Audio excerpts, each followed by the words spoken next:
श्री के चरणों में नमोस्तु। महाराज श्री जी, एक माँ को मैंने देखा कि जमीन पर आटे से लेकर के कुछ चौक पूर रही थी। मैंने उससे पूछा कि माँ, ये जमीन पर आटे से चौक क्यों पूर रही हो?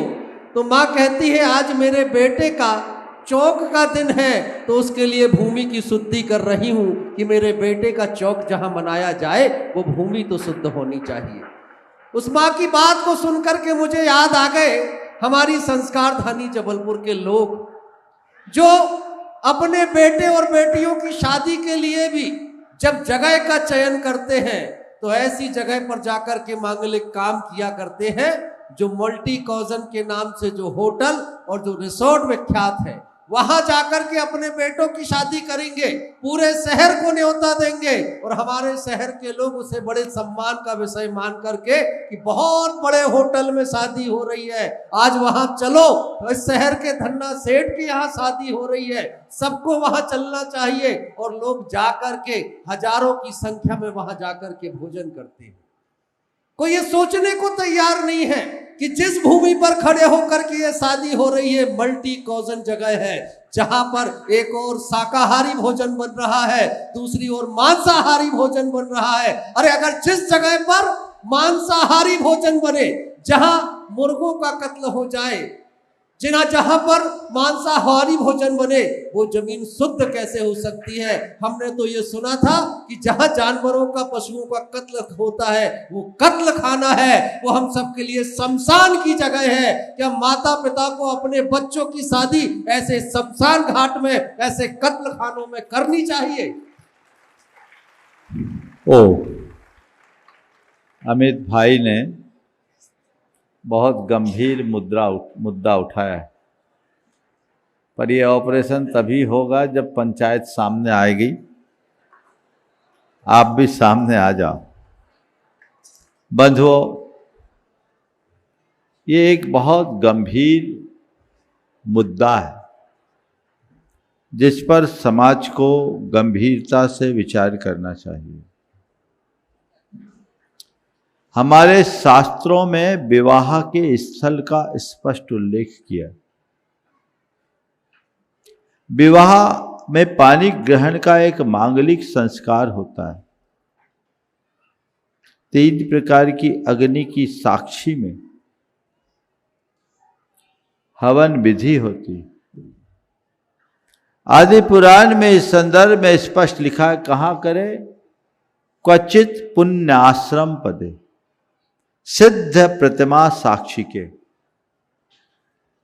विवाह कहां करो? पुण्य आश्रम में और सिद्ध प्रतिमा की साक्षी में। इस शास्त्रीय आधार से तो ये तय होता है कि पानी ग्रहण का संस्कार भगवान के दरबार में होना चाहिए, अन्यथा नहीं। अब वो कुछ व्यवहारिक कठिनाइयां लोगों को आई तो इस परंपरा में थोड़ा परिवर्तन हुआ और मंदिरों के निकट एक स्थान बनाया गया समाज के द्वारा, जैसे धर्मशाला नाम दिया गया। और वहां चूंकि भगवान ले जाना संभव नहीं है तो सिद्ध प्रतिमा की जगह सिद्ध विनायक यंत्र की साक्षी में विवाह होने लगा। धीरे धीरे धीरे धीरे इसमें शिथिलता आई, विकृति आई और लोगों ने रात में भी करना शुरू कर दिया और विवाह के बाद भगवान के दर्शन करना शुरू कर दिया। अब रात्रि में कुछ जगह जागरूकता आई, लोग बदले, लेकिन एक नया चलन पिछले 15-20 सालों में बहुत तेजी से हुआ, डेस्टिनेशन वेडिंग। अपने गांव शहर से बाहर जाकर के विवाह करना,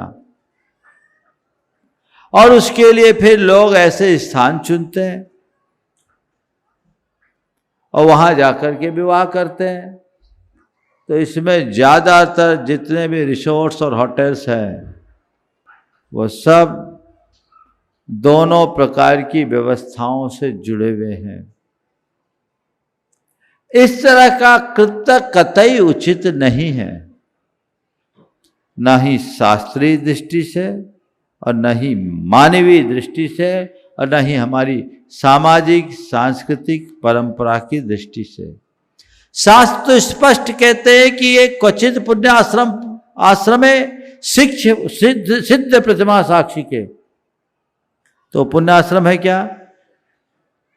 जीवन का इतना मांगलिक संस्कार तुम करने जा रहे हो, कहां कर रहे हो? आपने उसको कत्ल खाना कहा।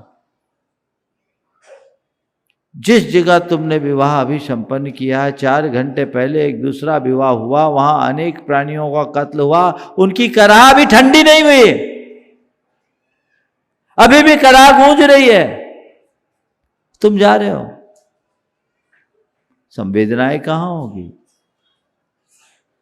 इस मानवीय दृष्टि से भी इसे ठीक नहीं कह सकते, और हमारी सामाजिक परंपरा के हिसाब से तो कतई ठीक है ही नहीं। हमने तो ये भी देखा अपनी समाज में, संभवतः जबलपुर में भी रहा होगा, आज से 30 साल पहले तक हर समाज का एक बर्तन भंडार होता था। जैनियों के विवाह में जैनियों के ही बर्तन काम में आते थे, बाहर का बर्तन उपयोग में नहीं आता था। अब तो सारा काम कैटरिंग वाले के कांटेक्ट में दे दिया गया, तो वो चाहे जैसे बर्तन जिस प्लेट में तुम खा रहे हो उसी में न जाने किसने खाया हो। तो ये हमारी सामाजिक परिपाटी के भी विरुद्ध है, धार्मिक दृष्टि से विरुद्ध है, सांस्कृतिक दृष्टि से विरुद्ध है, आर्थिक रूप से तो है ही। इस पर जागरूकता होनी चाहिए। इसमें 2 स्तर का काम करना चाहिए। पहला कि समाज को ऐसे आयोजनों में न जाने का संकल्प लेना चाहिए, और ये संकल्प केवल समाज के प्रमुख संस्थाओं के पदाधिकारियों तक नहीं, आम जनों को भी लेना चाहिए। 30 वर्ष पहले भी हमने संकल्प दिलाया था, जो मुखिया थे वे तो आज भी बंधे हैं। अब हमने सुना है महाराज 30 साल में बहुत सारे लोग बदल गए। पीढ़ियां बदलती है, ताजा होना चाहिए। इस बीच जबलपुर में इतने चातुर्मास हुए, इतनी प्रभावनाएं हुई, कहीं चर्चाएं क्यों नहीं आई? उन पर रोक लगना चाहिए। इसके लिए भी समाज में वातावरण बनना चाहिए और निर्णय होना चाहिए कि अगर ऐसा कोई कार्यक्रम करेगा तो हम वहां नहीं जाएंगे। फिर मैं आपसे एक व्यक्तिगत सुझाव देता हूं। आजकल इतना ही नहीं, हमारे समाज में तो और शिथिलता आ गई है। विवाह समारोह में शराब के कैटर्स खुलने लगे हैं, है ना? शराब की बोतलें, कॉकटेल पार्टी। एक जगह का तो बहुत माने शर्मनाक प्रसंग मेरे सामने आया कि आप लोग शादी विवाह के कार्ड देते हैं ना, तो उनने एक मुनि महाराज के पास कार्ड रखा, और विवाह का जो कार्ड रखा उस कार्ड में इतनी शीशी थी। अब सोच लो, धोखे से वो कार्ड महाराज के पास आ गया। कहां जा रही है समाज?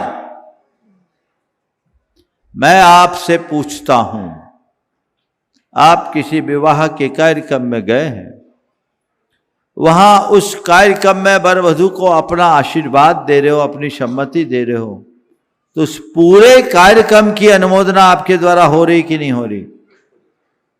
वहां रात्रि भोजन हो रहा है, वहां अभक्ष्य भक्षण हो रहा है, और वहां गलत कार्य हो रहे हैं। आप उस कार्यक्रम में सम्मिलित होकर के अपनी सम्मति की मुहर लगाए कि नहीं लगाए? बोलो, लगाए ना? इसके पाप का भागी आप बनोगे कि नहीं बनोगे? व्यक्तिगत रूप से सोचिए। जिस दिन समाज में ऐसी चेतना जग जाएगी तो लोग उत्साहित ही नहीं होंगे, कितना ही बड़ा आदमी हो। आपके यहां कार्ड आए, दृढ़ता और साहस पूर्वक कहो। जहां वेज नॉन वेज एक साथ बनता है उस परिसर में हम नहीं जा सकते। मेरे संपर्क में एक आईपीएस अधिकारी हैं जो अभी इन दिनों गुड़गांव में पदस्थ है। क्या नाम था? भोपाल आए थे ना, अर्पित जैन। उन्होंने आईपीएस अधिकारी, वरिष्ठ आईपीएस अधिकारी, वो किसी नॉन वेजिटेरियन होटल में ठहरते नहीं, एक गिलास पानी नहीं पीते। और उनने जो बात कही हमारे समाज की युवाओं के लिए प्रेरणा बननी चाहिए। उनने कहा, महाराज मैं अपना 1 रुपया भी ऐसी जगह खर्च करना नहीं चाहता जहां किंचित भी हिंसा होती हो। आप ऐसे घरानों को, ऐसे संस्थानों को क्यों प्रोत्साहित कर रहे हो? ये इनका कारोबार इतना क्यों बढ़ रहा है? उसको बढ़ावा देने में आप भागीदार नहीं है और आप हिंसा को बढ़ावा देकर अहिंसा परमो धर्म की जय बोल पाओगे क्या? और हिंसा को बढ़ावा देने वाला यदि कदाचित अहिंसा परमो धर्म की जय भी बोलता है तो उसका जय बोलना सार्थक है क्या? समाज को गंभीरता से इस मुद्दे पर विचार करना चाहिए। मुद्दा भले जबलपुर में उठा है, बीमारी पूरे देश में, पर मुझे पता है कि जबलपुर से कोई संदेश जाता है तो जगत व्यापी बनता है। दिन में भोजन, दिन में शादी, दिन में भोज, यही अहिंसा का जय घोष इसी जबलपुर से 1996 में गूंजा था। यही दिन थे, उस समय भी विधान था और उसका ये क्रांतिकारी परिवर्तन हुआ कि पूरे बुंदेलखंड के इलाके में रात्रिकालीन विवाह और भोज बंद हो गए। लगभग 20 साल तो फर्राटे से चले, पिछले 8-10 सालों में थोड़ी थोड़ी शिथिलताएं आ गई। अब उसे फिर से चैतन्य करने की जरूरत है। आज आपने ये प्रकरण छेड़ा है, इस पर विचार होना चाहिए। समाज के लोग आकर के बैठ के बात करें। प्रथम चरण में समाज के सभी संस्थाओं के प्रमुखों को बुलाइए मेरे पास, पंचायत इसको लीड ले। वो समझे, मैं एक चीज महसूस करता हूं कि हर कोई इसे अच्छा नहीं मानता। जो करता वो भी कहता है तो गलत, पर क्या करे, करना पड़ता है। उसे बदलिए। पहला चरण तो यह कि समाज में जागरूकता हो कि वैसा हो ही नहीं। और दूसरी बात, समाज में ऐसे वैवाहिक स्थल तैयार किए जाए जहां लोग मांगलिक कार्य कर सके, धार्मिकता के साथ, मर्यादा के साथ, सांस्कृतिक परंपराओं को सुरक्षित रखते हुए, संस्कारों के साथ। और मैं आप सबसे कहता हूं एक बात और, डेस्टिनेशन में जाना है जाओ भाई, आजकल के बच्चे भी नहीं चाहते। तो आज हमारे बहुत सारे ऐसे तीर्थ स्थल हैं जहां इस तरह के मांगलिक कार्य होते हैं, करो ना। और हम तो कहते सबसे उत्तम है चक्रवर्ती विवाह करो, जिंदगी चक्रवर्ती की तरह चलेगी। भिखारियों जैसे क्या बनते, ठाठ से करो, धर्म क्षेत्र में करो, मर्यादा के साथ करो। विवाह एक मांगलिक कार्य है, प्रमोद उत्सव के रूप में गिना जाता है। और शास्त्र कहते हैं प्रमोदोत्सवः सन्तु, आपके लिए हो। मैं आपके उल्लास उमंग में कमी नहीं रखना चाहता, मैं आपके रंग में भंग नहीं देखना चाहता। जैन धर्म ये नहीं सिखाता कि जैनी श्रावक हताश, निराश, मायूस, लाचार होकर जिए। जैन धर्म ये सिखाता है कि जैनी पूरा जीवन की एक एक सांस पूर्ण उल्लास के साथ जिए, लेकिन मर्यादा पूर्वक, संस्कारों के साथ। आप उसे अपनाएं। ये मुद्दा आज उठा है। जबलपुर की समाज बड़ी जीवंत समाज रही है, संस्कार धानी है। अब पंचायत के अध्यक्ष सामने खड़े हैं, वो कितनी पहल करते हैं और लोगों को इसमें कितना जोड़ते हैं। मुझे पूर्ण विश्वास है कि इस दिशा में सार्थक परिणाम निकलेंगे। यद्यपि अब उठती हाट है, मैं कह नहीं सकता, ये मुद्दा काफ़ी लेट आया है, लेकिन कई बार आखिरी में भी सारे कार्य हो जाते हैं। और सिद्ध चक्र विधान में तो सब सिद्ध होता ही है, हम समाज को भी सिद्ध करना चाहेंगे। नमो तु गुरुवर।